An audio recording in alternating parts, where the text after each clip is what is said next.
Double Gauze had a scary reputation. Shifty, stretchy, unpredictable. I almost believed it until I gave it a try. Now I'm here to share how I went from avoiding it to absolutely loving it.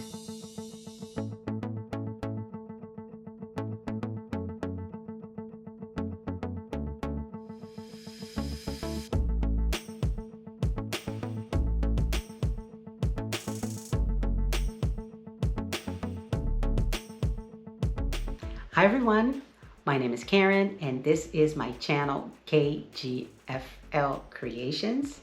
This channel is all about my garment sewing, my bag making, and everything else that's happening here in the sewing room. If you're new here, I wanted to welcome you to my channel, and if you're a returning viewer, welcome back. As the title of this video shows, this is another episode of #Friday Sews. But before we get into what has been going on here in the sewing room, I want to talk about what I'm wearing. Today I'm wearing my Estelle top by Sinclair Patterns. I made this top beginning of July, I think, maybe mid-July, I don't remember, but it was not long ago. It was I think it was the beginning of July, maybe end of June, something like that.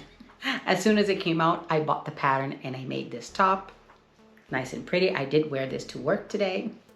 So I am still wearing it because I wanted to make this video and show you my new top.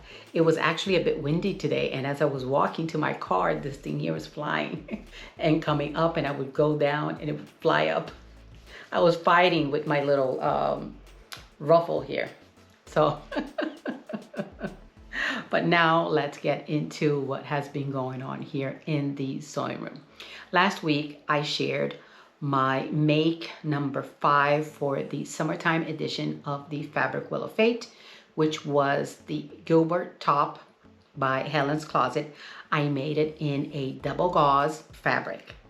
It was the first time that I was using double gauze. So I want to talk about that because of some of the comments that I had from last week's video. And I failed to mention a couple of things while I was talking about it. The Fabric Wheel of Fate, I was just showing what I made. So today I want to get a bit into it, what happened while I was sewing with double gauze. Like I mentioned in the intro, double gauze has, or had for me, a scary reputation of being shifty, stretchy, doing crazy things, pretty much unpredictable. But before I went into sewing with this fabric, I did some research. Like I said in my last video, I did some research, watched a couple of videos, did some reading, and I did my homework. Let's put it like that. I did my homework. And when I started sewing with this fabric, I kind of knew what I was getting into about all of being shifty and all of that. First, I want to talk about the process, my thinking process, and what I did right before I started working with double gauze. First, setting up my machine. With my research, I found that it would be better to use a ballpoint needle. That's what I did. I put a ballpoint needle, I put an 80-12 in my machine. And something else that I forgot to mention last week, I used a walking foot. Yes, a walking foot. This is really important, a little walking foot. If you don't have a walking foot, you should invest in one. This is really, really good. This particular one here came with my machine, my baby lock, but I had purchased another one for my Singer heavy duty, so I have more than one walking foot. Very, very important. After that, I had to lightly iron the fabric because it was creased on the folds because I had everything folded. I had 5 yards of this fabric, so I had to fold everything to put it in my stash. So I opened it up, I lightly ironed it. I had my steam on and went very lightly to remove the creases, not to flatten completely the double gauze, because the double gauze has those little ridges. So I just lightly ironed it to remove everything. Then I carefully laid it down on my table. I folded because I had to cut on the fold. I folded everything and laid it down carefully. And I placed my pattern pieces carefully on the table so I could cut it. At that point, it didn't shift much, but I did put some pins in so it wouldn't shift around on me. And I put my pattern weights on top and I cut everything, no problem. And then after I finished cutting everything, I cut everything, folded. I fold the fabric with the pattern piece together, and I usually work here. I cut everything. The table is right here next to me, and I usually cut it and I put it on top of my ironing board, which is on this side. So as I'm cutting, I fold and I put there so there's not too much manipulation of the fabric. After that, the first thing I did was stay stitch. Yes, stay stitch is one of the most important things that you have to do with double gauze. I stay stitch up here, the arm side, back, front. I think I stay stitched every single edge of every pattern piece, of every piece of fabric, let's put it that way, of every piece of fabric. So that was a non-negotiable. You have to do it because double gauze tends to stretch. If you go like this, if you pull it, it will stretch on you. So you must, shall I say it again? You must stay stitch. Make sure that you stay stitch within the seam allowance, as close as possible to the seam allowance. The Gilbert top, I believe it was 5/8 of an inch. So it does tell you to stay stitch up here in the neck area, 1/2 inch. So I did that, but I did it all around every single edge of the fabric. So let's talk about what I thought about sewing with double gauze. What happened to it? Was it stretchy? Maybe it was a tiny little bit, but since I stay stitched all around, it stretched just a little bit, but not as much as I thought it would. That did not happen. Also, I had a lot of fraying, but since this is cotton, usually cotton frays, so that's something that happened. I was expecting it to happen, so that was no surprise there. But all of the things that I've heard about double gauze, I was pleasantly surprised that it wasn't as hard.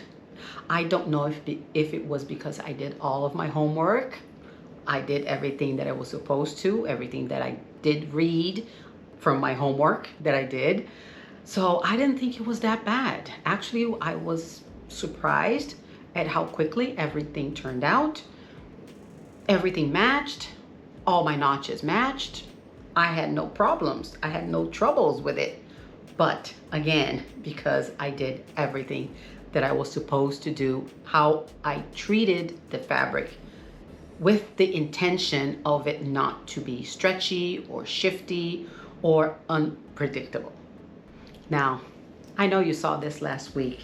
This is the Gilbert top by Helen's Closet that I made for my daughter with the double gauze that I've been talking about. I did finish this. I did get the buttons. Let me see if I can get close enough for you to see. Well, you can barely, I don't think you can see the buttons. The color matched perfectly. I was so surprised that I was able to find the buttons. I was like, wow. I ended up putting 7 buttons.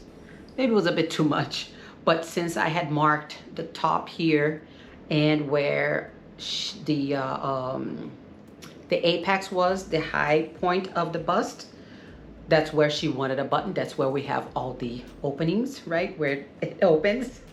So I had marked that. So that's from there. Then I went down and I marked all the other ones.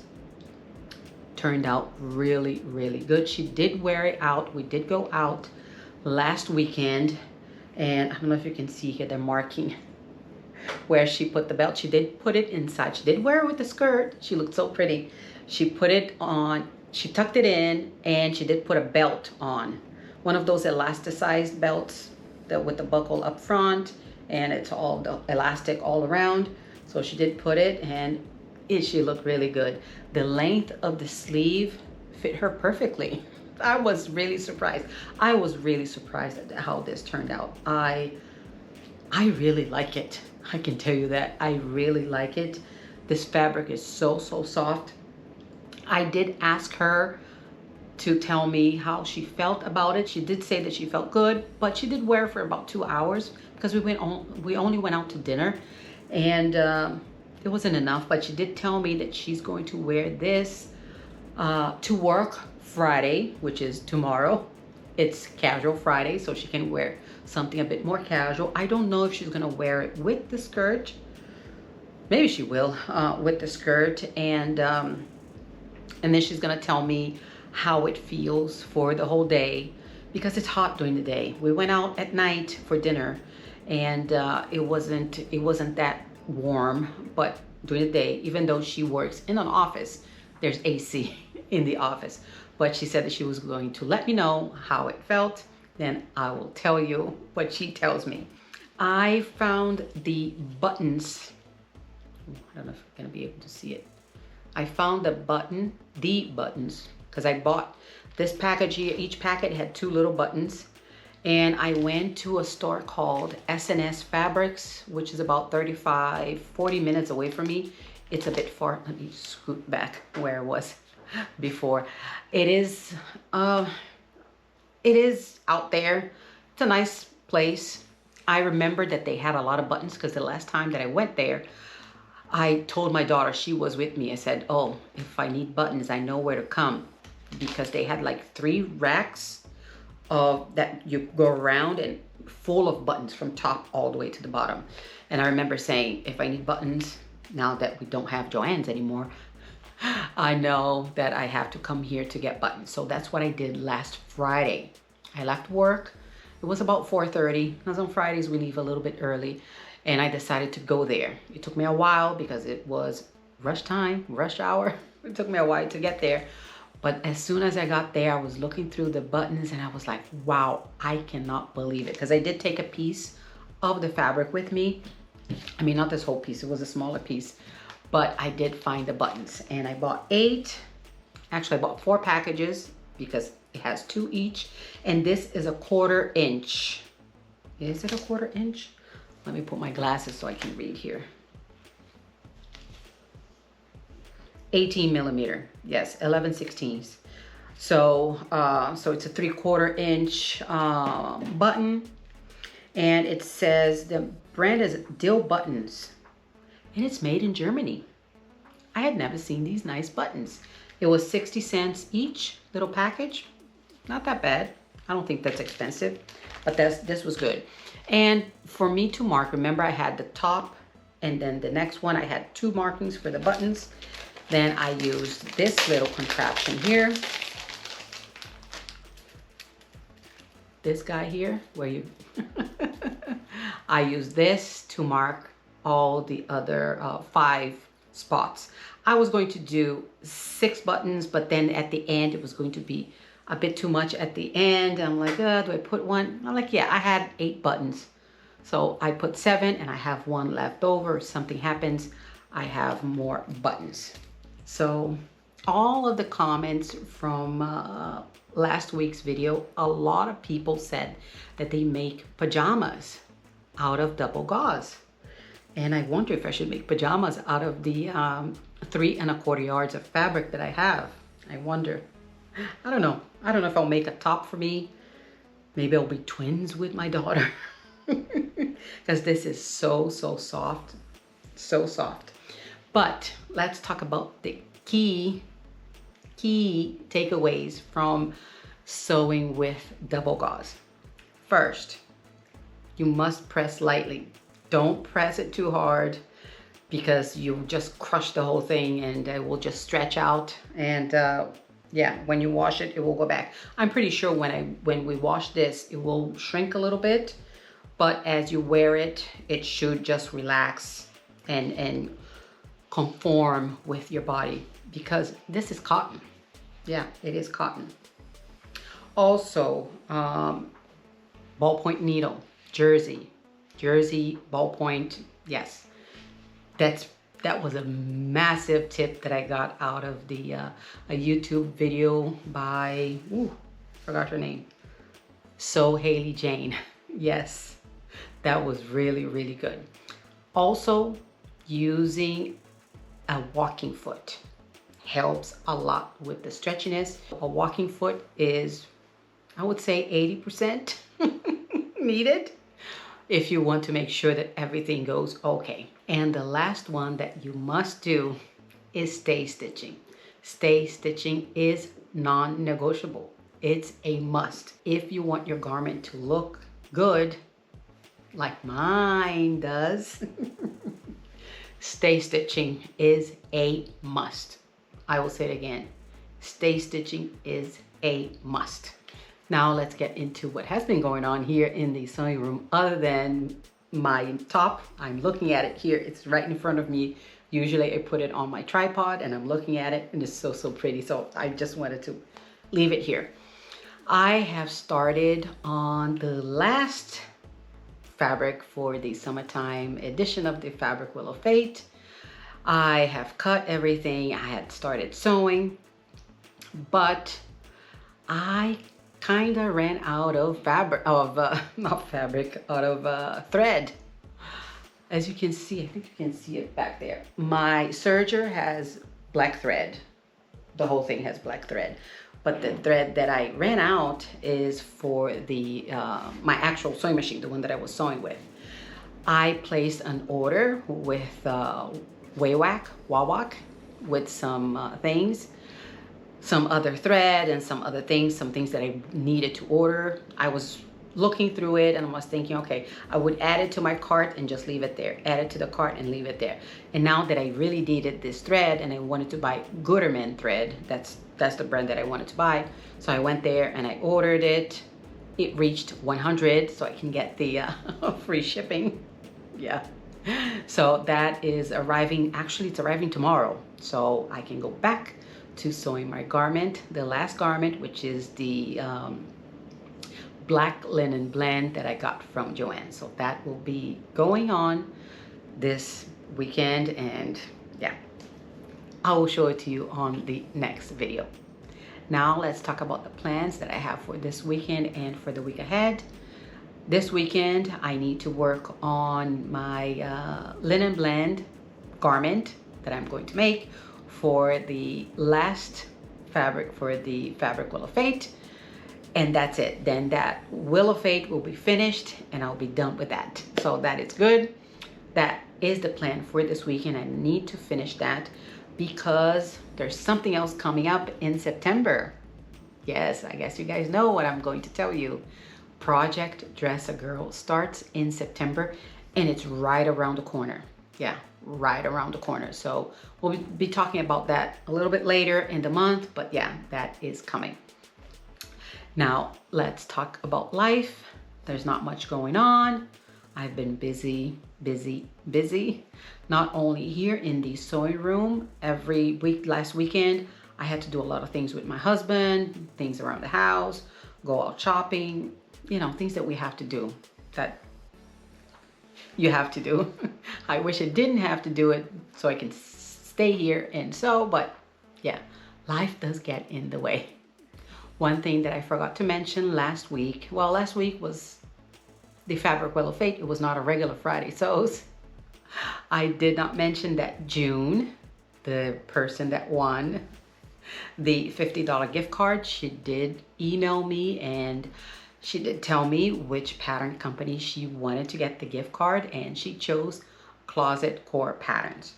So that is done. I went online and I purchased the gift card, and she confirmed that she had received it. She received the gift card, so now she has $50 to get as many patterns as she wants.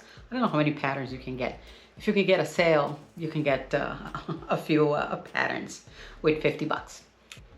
I wanted to thank you all for sticking with me until the end of this video. It has been a lot of talking about double gauze, but I just wanted to clarify everything that happened while I was sewing with the double gauze. I was so afraid of it, and now I really like it. Now, if you liked this video, can you please give it a thumbs up? And also, if you can subscribe, it will mean a lot to me. Don't forget to hit that notification bell so you're notified every time I upload a video. I will see you on the next one. Bye.